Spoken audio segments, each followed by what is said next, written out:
The desert world of Arvin IV was quiet when Commander Elias Grant first stepped off his damaged shuttle. The human soldier had been separated from his unit after a skirmish in orbit.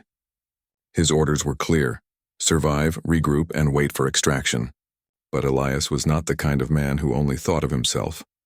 The sky burned orange with two suns, and dust storms swirled across the endless wasteland.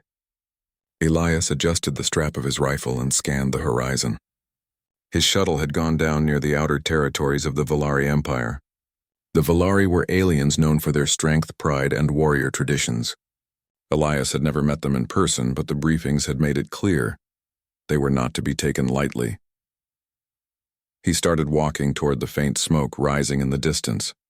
The desert was harsh, but Elias trusted his instincts. Where there was smoke, there might be survivors or trouble. As he moved closer, the ground shook faintly. He crouched, pulling out his binoculars. Through the dust, he saw wreckage, burning metal scattered across the dunes. At first, it looked like another crash site, but then he noticed movement. Small figures huddled together, crying out in fear. Elias's chest tightened. They were children. Alien children, but they were not alone. Dark shapes circled the wreckage, raiders armed and hungry for easy prey. Their ships hovered low, and their laughter carried on the wind. Elias felt his gut twist. He could walk away. He could stay hidden and wait for rescue. It wasn't his fight. Yet when he saw the children cling to each other, their wide, luminous eyes filled with terror, he knew his choice. Humans had a saying, "Protect the innocent." No matter the cost, Elias whispered, "Hang on, little ones. I'm coming." He slid down the dune, using the shifting sand to mask his approach. The raiders were focused on the children, tossing scraps of food into the sand and mocking their cries. Elias counted 8 of them, armed with blasters and blades. His rifle had only a few shots left, and his sidearm was almost dry. He would have to be clever. Crouching behind a broken wing of the ship, Elias picked up a shard of metal and hurled it at a fuel canister near the raiders' hoverbikes. The clang echoed, drawing their attention. 2 raiders went to investigate, leaving 6 around the children. Elias steadied his rifle and fired. 2 precise shots. Both raiders fell before they even knew what happened. The others spun, shouting in alarm. Elias darted from cover, rolling behind another piece of wreckage. Blaster fire tore through the sand. The alien children screamed, curling tighter together. Elias shouted, "Stay down!" though he knew they might not understand his words. His voice, however, carried the command of someone who meant to protect. He fired again, clipping another raider in the leg. The alien howled, collapsing into the sand. Elias sprinted forward, weaving between burning debris. A raider lunged at him with a blade, but Elias caught the strike with his forearm guard and countered with his sidearm. One more enemy down, but then the numbers caught up to him. The last 4 raiders rushed him at once. He ducked under a swing, kicked sand into another's face, and pulled a smoke grenade from his belt. He slammed it into the ground, filling the air with choking gray clouds. Inside the smoke, Elias moved like a ghost. His training on Earth had prepared him for confusion, for chaos. He struck fast, never staying in one place. When the smoke cleared, only he remained standing, breathing hard, wounded, but alive. The children stared at him with wide, glowing eyes. Elias dropped to one knee and lowered his weapon. He raised his hands to show he meant no harm. The children trembled, whispering in their strange, melodic language. One of them, a little taller than the rest, stepped forward. Her small crest of silver feathers quivered with fear, but she held her chin high. She looked at Elias's bloodied arm, then at the dead raiders. She said something soft, a word Elias didn't understand, but the tone was clear. Gratitude. Elias gave a tired smile. "You're safe now." He moved closer, carefully, and extended his hand. The little one hesitated, then placed her 3-fingered hand against his. Her skin was cool, her touch light. The other children slowly gathered around, clinging to him as if he were a shield. For a moment, Elias forgot the desert, the war, and even his injuries. All that mattered was that these children were alive. As he guided them away from the wreckage, he noticed the markings on the broken hull. His heart skipped. This was not just any transport, it was a royal nursery ship of the Volari Empire. These were not ordinary children. They were heirs. Elias swallowed hard. Saving them had been the right thing to do, but it also meant he was now tied to something far greater than he had ever imagined. The Valari Queen herself would want to know who risked his life for her young. He glanced back at the smoke rising from the battlefield. More raiders could return at any moment. His body ached and his ammo was nearly gone, but when he looked at the frightened children depending on him, his resolve hardened. "Let's move," he muttered. He was only one man, stranded and outnumbered. Yet as he walked with the alien children under the burning twin suns, he felt the weight of something larger than himself. This was no longer about orders. It was about doing what was right, and though Elias could not know it yet, this single choice, the choice to protect, would change not just his life, but the future of two civilizations. The desert night on Arvin IV was colder than Elias expected. The heat of the twin suns vanished, leaving the dunes covered in frost. Elias sat near a small fire he had made from scraps of the wreckage. Around him, the alien children huddled close, their glowing eyes reflecting the flames. He kept his rifle across his lap, watching the horizon. He knew more raiders could return at any moment. His body ached from the fight and his arm throbbed where a blade had cut through his armor. Yet every time he looked at the children, he told himself to stay awake. One of the little ones, the silver-feathered girl who had first trusted him, leaned against his side. She made soft sounds, almost like a lullaby. Elias didn't understand the words, but he understood the feeling. She was trying to comfort him, even though she was the one who needed comfort. "Brave little one," Elias whispered. The night passed slowly, but morning brought change. A deep rumble shook the air. Elias stood quickly, raising his rifle. Over the dunes came sleek black ships flying in formation. Their hulls bore the mark he had seen on the wreckage, the crest of the Valari royal line. The children jumped to their feet, crying out with relief. The ships landed and tall armored figures emerged. Valari soldiers. Their armor was silver and crimson, their eyes sharp and glowing like the children's. Elias lowered his weapon but did not move. He knew this was not his moment to act boldly. He was an outsider who had stumbled into something far beyond his orders. The soldiers rushed to the children, embracing them with clear emotion. Their voices rang out, filled with both sorrow and joy. Then their gazes turned to Elias. He stood alone beside the fire, bloodied and weary. His human uniform looked ragged compared to their shining armor. For a long moment no one spoke. Then the silver-feathered child stepped forward. She pointed at Elias, her voice firm though small. She said his name or something close to it. Elias realized she was telling them who had saved them. The soldiers stiffened. One stepped closer, scanning Elias from head to toe. Then without warning, the Valari fell to one knee in a gesture of respect. The others followed. Elias blinked, unsure what to do.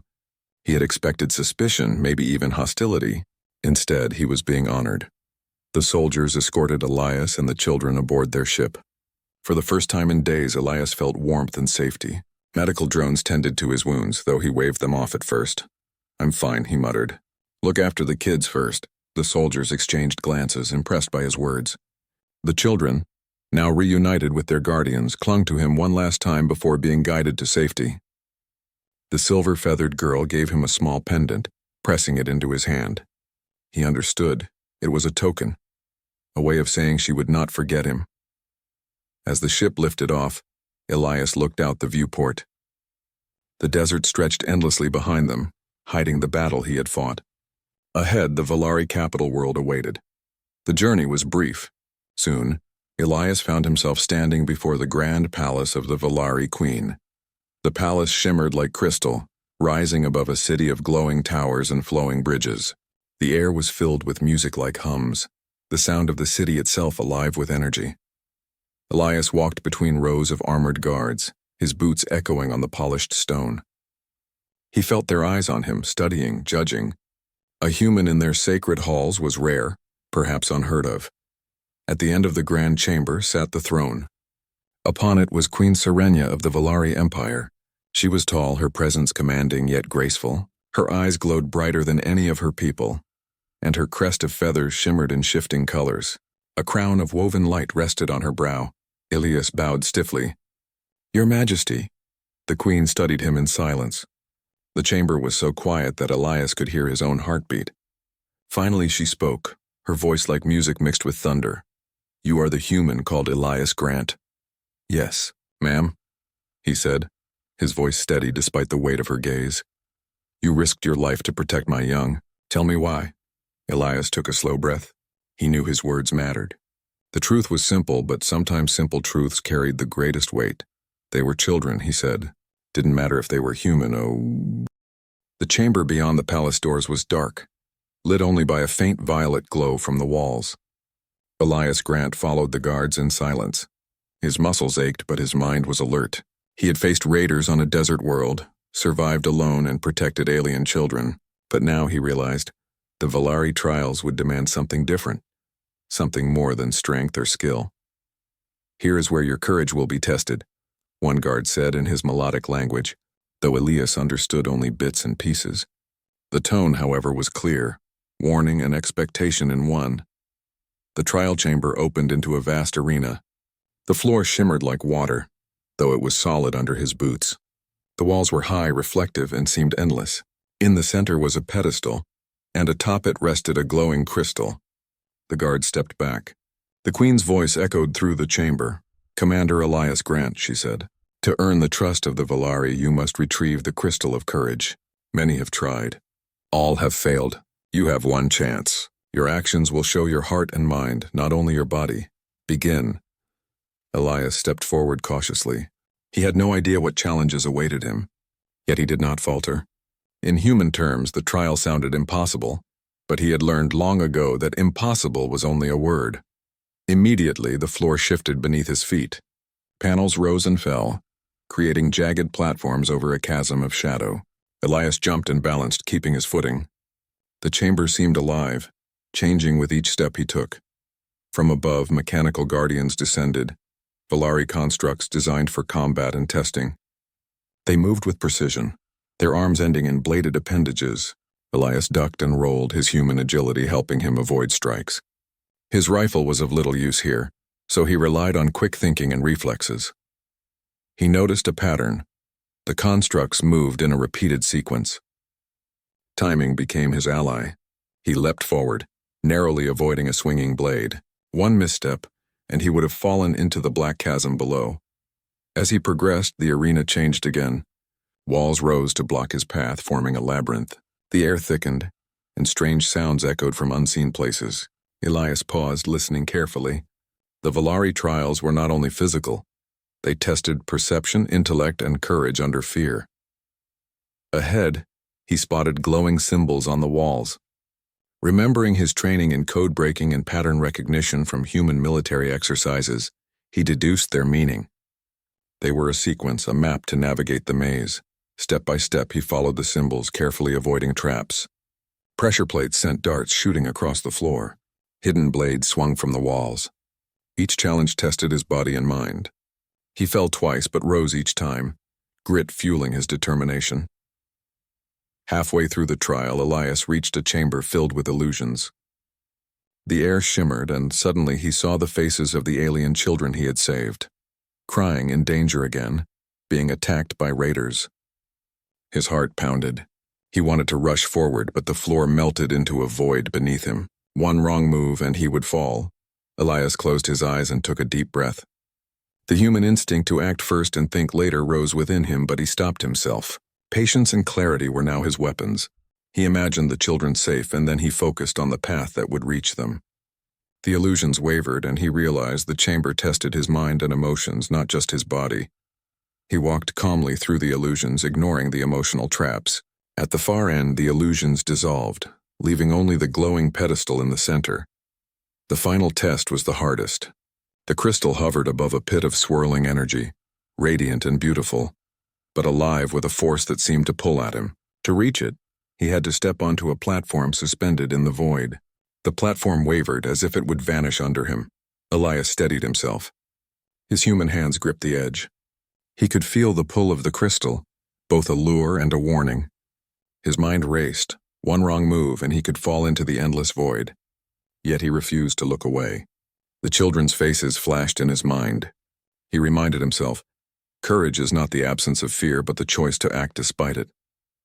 He stepped forward carefully, balancing with precision. The platform shivered, but he held on. Each movement was deliberate, measured, slow. His arm throbbed where he had been cut by raiders, but he ignored the pain. Finally, he reached the crystal. He extended a hand. The crystal's glow pulsed, then shrank, settling into his grasp. Elias felt a rush of energy, but not in a way that harmed him. Instead, he felt clarity, courage, and purpose. The trial had accepted him. When Elias returned to the entrance of the arena, the queen herself awaited him. Her feathers shimmered brighter than before, her eyes piercing yet warm. The court and guards were silent, watching his every move. "You have succeeded," she said, "not through brute strength, not through force alone, but through patience, courage, and clarity. Few have ever reached the crystal of courage. You have proven your heart." Elias bowed, humbled. "I did what I had to do. The children, they needed me." The queen's gaze softened. "It is rare to find one who acts not for glory, nor for reward, but for the sake of life itself. You have our respect, human, but there is more to come. Your trial is not yet finished in the eyes of my council. They will watch you closely. Some may doubt your worth, others may seek to test it." Elias nodded. He was beginning to understand. In the Valari world, actions spoke louder than words, but perception and politics could be just as dangerous as any battle. That night, as Elias rested, he could hear the city beyond the palace humming with life. The alien children he had saved were safe for now, under the care of loyal Valari guardians. Yet he could not shake the feeling that this was only the beginning. The queen's interest in him, the council's scrutiny, the whispers of doubt. It all meant that his actions had consequences far beyond what he had imagined. Human bravery had brought him this far, but navigating alien culture and politics would demand even more. Elias closed his eyes, thinking of the children and the queen's gaze. He realized something important. Courage alone was not enough. Wisdom, patience, and integrity would carry him further. And if he could survive the coming trials, perhaps he would earn not only respect, but trust, and maybe even a place in a world far from his own. As the twin moons rose above the palace, casting their silver light over the city, Elias felt a strange calm. He had faced raiders, survived deadly deserts, and conquered the trials of courage. Whatever awaited him next, he knew he would meet it with the same determination. The human had proven himself once. Now, the Valari world would see what he could truly become. Elias Grant walked through the gleaming corridors of the Valari palace, the soft hum of energy filling the air around him. Every step echoed against walls of polished crystal, yet he felt a weight heavier than any battle he had ever fought. His trial of courage had earned him respect from the queen, but not from everyone in her court. Whispers followed him like shadows. He had learned quickly that the Valari were not only warriors, they were political masters. Loyalty was demanded, but suspicion was equally common. And now, Elias understood, he was at the center of a web that was far more dangerous than the raiders he had faced in the desert. In the private chamber of the palace, Queen Serenia awaited him. Her posture was regal, yet her eyes held concern. "Commander Elias," she said, her voice soft but firm. "You have shown strength, courage, and wisdom. Yet there are those among my council who see you as a threat." Elias bowed, weary but attentive. "Your Majesty, I only want to help. I've done nothing but protect your children." Serenia's feathers shifted in thought. "Intentions are not always enough. Words can be twisted. The council watches closely. Some believe your actions were calculated, that you seek influence or power. You must be careful," Elias swallowed. He had faced raiders, constructs, and deadly trials, but political intrigue was a new battlefield entirely. He returned to the quarters where the alien children had been placed. The silver-feathered girl ran to him, her small hands clasped. "Elias," she whispered in her melodic language. "Danger." Elias knelt, trying to understand. Though he did not know the words fully, her expression told him everything. There was a threat close by. He spent the rest of the day observing the palace, noting the subtle movements of the counselors. Some whispered to one another as he passed, their eyes flicking toward him. Others studied him with open hostility. He realized that the attack on the nursery ship had not been random. It was carefully planned, and he was only beginning to see the threads. That night, he followed one of the counselors discreetly. The man met with cloaked figures in a shadowed corridor. Elias could not hear all the words, but he caught enough to understand that they were plotting against the royal children and against him. The raider attack, the chaos on Arven 4, It had been orchestrated. Elias's intervention had ruined part of their plan, but it had not ended it. Their aim now was to remove both him and the children from the picture before their true motives could be revealed. Elias felt a familiar surge of determination. He was a human, trained to act against impossible odds, and he would not allow the innocent to suffer because of hidden politics. He approached Queen Serenia the next morning. She listened intently as he explained what he had observed, describing the secret meetings and the intentions of the conspirators. Her eyes narrowed and her feathers shimmered in a flash of Koloha. The palace of the Valari shimmered under the light of Arvin IV's twin sons, but the calm was only an illusion. Elias Grant stood on the balcony overlooking the city, the alien wind whipping through his hair. He had uncovered the council's conspiracy and helped the queen protect her children, but he knew the threat was far from over. Reports had come in. The conspirators were planning a second, larger strike. This time they would bring outsiders, raiders and mercenaries who sought chaos and the capture of the royal heirs. The children he had saved once were again in danger. And this time, Elias would not wait for someone else to act. The queen summoned her loyal guards and the human soldier to the strategy chamber. The room glowed with holographic maps of the palace and city. The conspirators' planned attack points were marked in red, moving rapidly toward the palace's inner sanctum. Elias studied the map, his mind calculating possibilities. He had no illusion that the odds favored him. There were dozens of attackers, and the palace guards, though skilled, could be overwhelmed. Yet he remembered the words of his old commander on Earth. Use your mind before your strength. Think faster, act faster, survive. We cannot let them reach the children, Elias said firmly. We need to divide them, slow their advance, and protect the royal line at all costs. The Valari captains exchanged glances. One, a veteran warrior named Zareth, nodded. Your tactics are unusual, human, but I trust your judgment. Elias allowed himself a small nod. Trust was rare here, but it had been earned.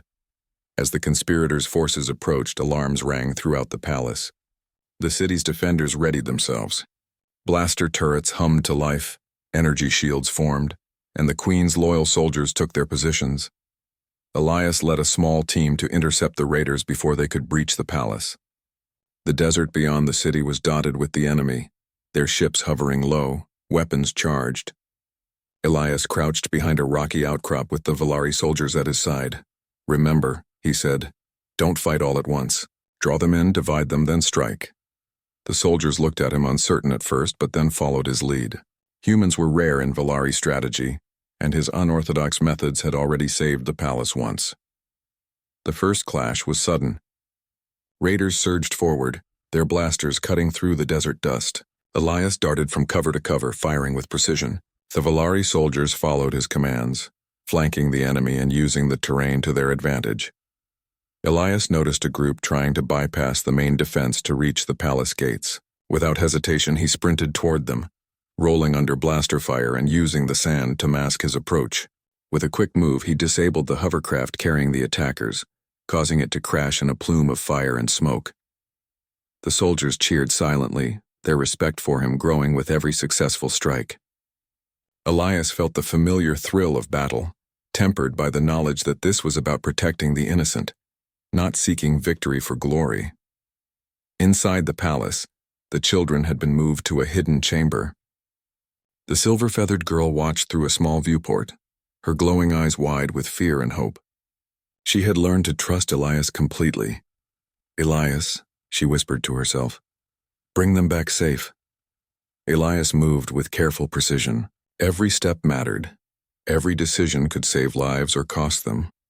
He coordinated with the palace defenders, setting traps for the conspirators' forces and guiding loyal soldiers to critical points. The human soldier had become a general in the eyes of the Valari, though he never sought the title. His actions demanded it. The second wave of attackers reached the inner courtyard. Elias and the Valari guards met them head-on. Blasters fired, energy shields flared, and the sounds of battle echoed through the palace walls. Elias moved like a shadow, striking quickly, retreating, and then attacking again. Every move was calculated, every maneuver protecting the children hidden deeper inside. The leader of the raiders, a massive alien with jagged armor, charged Elias directly. Human reflexes and instinct took over. Elias dodged the initial strike, rolled across the ground, and used his momentum to knock the attacker into a defensive position. A Valari soldier followed up, incapacitating the threat. The other raiders hesitated, realizing that the human soldier they had underestimated was far more dangerous than expected. Hours seemed to pass in minutes. The conspirators' forces were strong, but disorganized against Elias's strategies. He had learned to predict their movements, to anticipate their weaknesses. The palace defenders, inspired by his courage, fought with renewed determination. At the climax of the battle, a squad of enemy attackers attempted to infiltrate the chamber where the children were hidden. Elias intercepted them with only a small team. Outnumbered, he moved with precision and determination, blocking their advance and keeping the path to the children secure. The silver-feathered girl peeked from her hiding place. She saw Elias confronting danger head-on, his body bruised and battered, yet his eyes fierce and focused. In that moment, she understood that the human would not fail, not for her, not for any of them. Finally, the conspirators' forces faltered. Their leader had been defeated, the raiders scattered, and their plan exposed. Elias stood among the Valari soldiers, breathing heavily, sweat and dust covering him. The children were safe. The palace was secure. Queen Sirenia entered the courtyard, her feathers glowing softly in the afternoon sun. She approached Elias, her steps purposeful. "You have done more than anyone could have asked, human," she said, her voice strong and clear. "You have not only protected my children but defended the honor of the Valari Empire." Elias bowed, humbled and exhausted. "I only did what was necessary," he said. "The children, they are safe. That's all that matters." Sirenia's eyes softened. "And in doing so, you have shown a heart rare among any species. You have proven yourself to be more than brave. You are steadfast, clever, and loyal. These qualities, they are worthy of trust beyond words." As the sun set over the palace, painting the sky with hues of gold and crimson, Elias looked around. The Valari children laughed, playing in the courtyard under the watchful eyes of their guardians. The conspirators had been captured, their plots revealed, and the palace's integrity remained intact. Elias felt a sense of satisfaction unlike any he had known. He had fought raiders, survived the desert, faced trials, uncovered conspiracies, and now led a defense that had saved lives. Yet even in this moment of victory, he knew that trust and respect were earned daily, not once. Queen Sirenia approached him again, this time reaching out to place a hand lightly on his shoulder. "You have risked everything for my children," she said. "And because of that, I claim you as protector of the royal line. Your place is now beside us, human." Elias looked at her, understanding the weight of her words. This was more than gratitude. It was recognition, honor, and a bond that crossed species, cultures, and worlds. For the first time, he felt truly seen, not as a human stranger, but as someone who had earned his place among the Valari. And as the stars began to shine over the palace, Elias Grant realized that his life had changed forever, not because he had sought glory, but because he had chosen to act when it mattered most. The human had saved the alien young, defeated conspirators, and proven to an entire civilization that courage, loyalty, and cleverness were qualities worth honoring. He had become a hero, not just in their eyes, but in a way that would be remembered for generations. The morning light fell gently over the Valari capital, painting the crystal towers in soft gold and silver. Elias Grant stood at the edge of the palace balcony, watching the city stir to life. The air was filled with the hum of energy and the sound of distant laughter, a sharp contrast to the chaos of the past weeks. He had survived deserts, raiders, deadly trials, and political conspiracies. Now for the first time he could breathe and feel a sense of accomplishment. Yet Elias knew this was not the end. His place in the Valari world had been earned, but it came with responsibility, a promise to protect and serve. Queen Sirenia approached him silently, her feathers shimmering with soft hues of silver and violet. She stood beside him, gazing out at the city. "Elias," she said, her voice calm and commanding, "your deeds have done more than protect my children. You have shown a human heart capable of loyalty, courage, and wisdom. The Empire will remember you." Elias turned toward her, bowing slightly. "I only did what any person should do. Protect the innocent, no matter the cost." Serenia smiled, a rare and warm expression. Perhaps that is what makes you exceptional. The queen led Elias through the palace to the grand hall where the court had gathered. Valari nobles, soldiers, and advisors filled the room, their eyes watching him with curiosity, admiration, and lingering doubt. The children he had saved sat at the front, their glowing eyes fixed on him. The silver-feathered girl, sitting closest to the queen, held a small crystal token in her hand, the one she had given him during their first meeting. The hall fell silent as Queen Serenia raised her voice. Today we honor a hero, a being from another world, whose courage and loyalty have saved the heirs of the Valari Empire and safeguarded the integrity of our realm. All eyes turned to Elias. He stood tall, his uniform dusted from battle but his posture steady. He felt the weight of every gaze, the respect of a civilization upon him. Serenia stepped closer, her glowing eyes meeting his. Elias Grant by